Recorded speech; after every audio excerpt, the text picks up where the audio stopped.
Ótimo, vamos começar. Let's kick some ass. Não.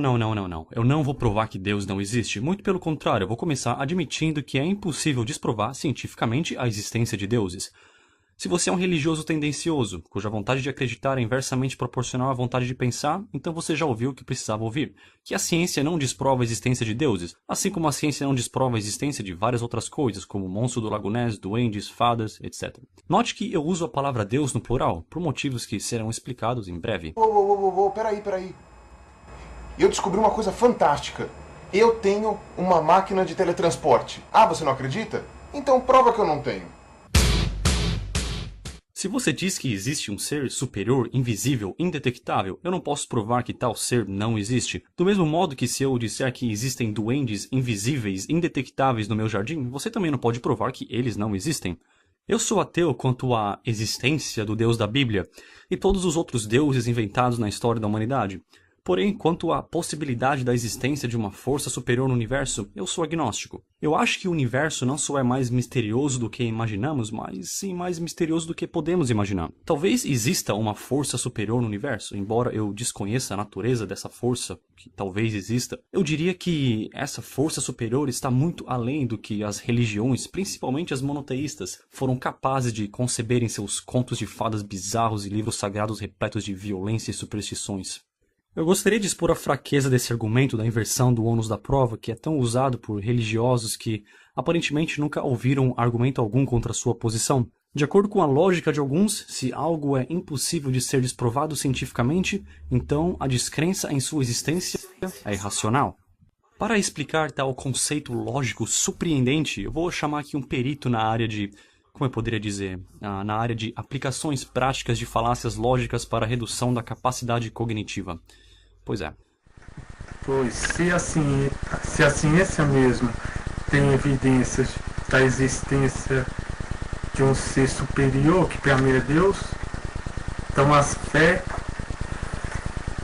é científica, mas, tipo assim, se a ciência não prova que Deus não existe, então a descrença de um ser superior é irracional e não tem base científica.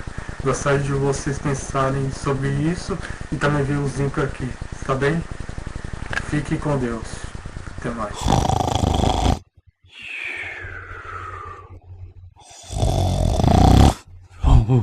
Que barulho foi esse? Tá gravando.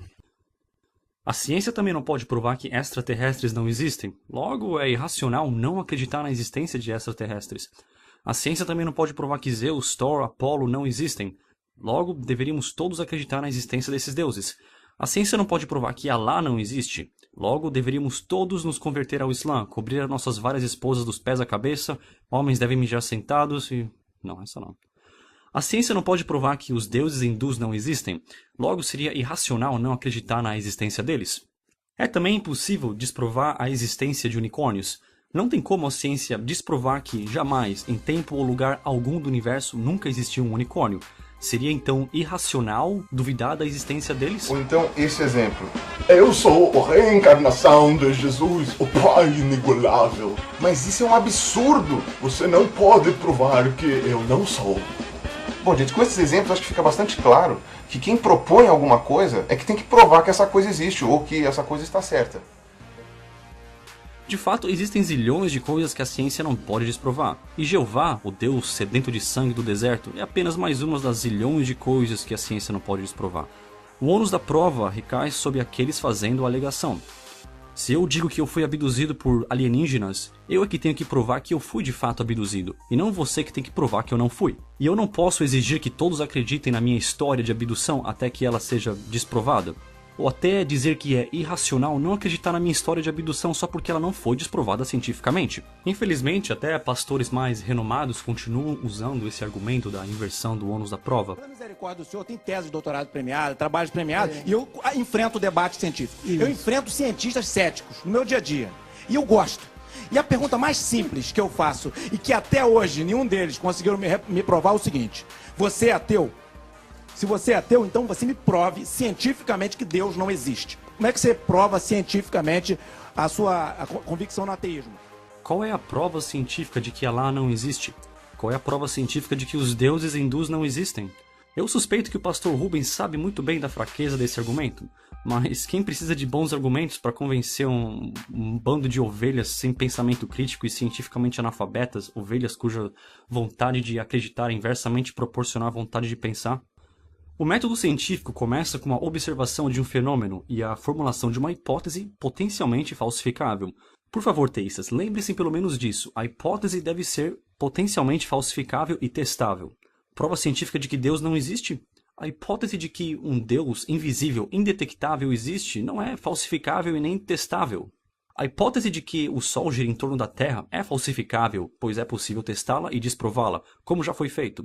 A hipótese de que uma nave alienígena invisível, indetectável à tecnologia humana está, nesse exato momento, sobrevoando a sua casa é impossível de ser testada e, logo, é infalsificável. Como você provaria que tal nave invisível, indetectável não existe?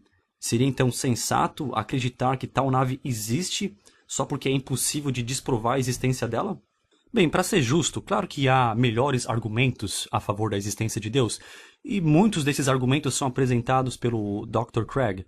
E ao contrário dos dois outros cristãos que eu mostrei aqui, o Dr. Craig pelo menos aceita o fato da evolução e na verdade até vê a teoria da evolução como evidência para a existência de Deus, mas isso é outra história. Os argumentos de Craig até que são bons, eu devo admitir, mas são bons argumentos em defesa do deísmo e não teísmo. E não só os argumentos do Dr. Craig, mas também dos dois últimos cristãos que eu mostrei aí, o argumento da inversão do ônus da prova, são argumentos a favor do deísmo e não teísmo. Lembre-se que o cristianismo é uma religião teísta. Mesmo que os argumentos do Dr. Craig sejam de fato válidos, eles são no máximo bons argumentos que apoiam o deísmo e não teísmo. E eu estou me repetindo demais aqui. Eu não tenho nada contra a crença em Deus em si, mas sim contra as diversas alegações feitas pelas religiões. Uma coisa é dizer que provavelmente existe um Deus, outra coisa é, além disso, afirmar que com certeza esse Deus existe e até listar vários de seus atributos pessoais, muitos dos quais fazem desse Deus um ser extremamente mesquinho, caprichoso, injusto, sedento de sangue, vingativo, etc, etc, etc. Eu acho que provavelmente existe vida inteligente em outros planetas e que talvez existam seres tecnologicamente tão avançados que seríamos até incapazes de distingui-los de deuses. Mas vamos supor que eu fosse além disso e dissesse que eu tenho certeza absoluta que existe uma certa raça alienígena e que eles nos vigiam o tempo todo. E que eles ficam muito bravos quando as pessoas fazem sexo antes do casamento e quando fazem sexo na posição errada. E ficam mais bravos ainda quando fazem os dois ao mesmo tempo. E que eles estão dispostos a torturar eternamente todas as pessoas boas que duvidam da existência deles. E que às vezes eles ajudam um time de futebol a ganhar do outro ao invés de usar seus superpoderes para alimentar as criancinhas famintas da África. Aí você me pergunta, como que eu sei de todos esses detalhes? Eu digo, bem, alguns milhares de anos atrás eles inspiraram uma tribo primitiva lá do Oriente Médio a escrever um livro sobre eles. E aí eu te dou uma cópia do livro para você ler e você vê que boa parte do livro contém atrocidades terríveis, contradições, baboseiras sem fundamento científico algum, e que uma raça alienígena supostamente benéfica e avançada jamais teria escrito um livro tão absurdamente medíocre. 38 mil religiões. Então o cara chega, morre, vai lá no céu, ele era extremamente fiel à igreja dele, fazia tudo o que a igreja dele mandava, mas chega lá no céu... Calma aí, companheiro. Calma. Pra entrar aqui a gente vai puxar sua ficha. Sexo anal. Masturbação. Sexo antes do casamento. Tu tá fudido, meu amigo. Ele já pega, já abre a portinha do inferno assim, ó. Seu caminho é ali, ó. Enfim, eu acho que eu me empolguei demais aqui. Mas para encerrar o vídeo, eu vou encerrar o vídeo do mesmo jeito que eu comecei, afirmando que a ciência não desprova a existência do Deus cristão, assim como ela também não desprova a existência de nenhum outro Deus, como Alá, Krishna, Zeus, Thor, Apolo, etc.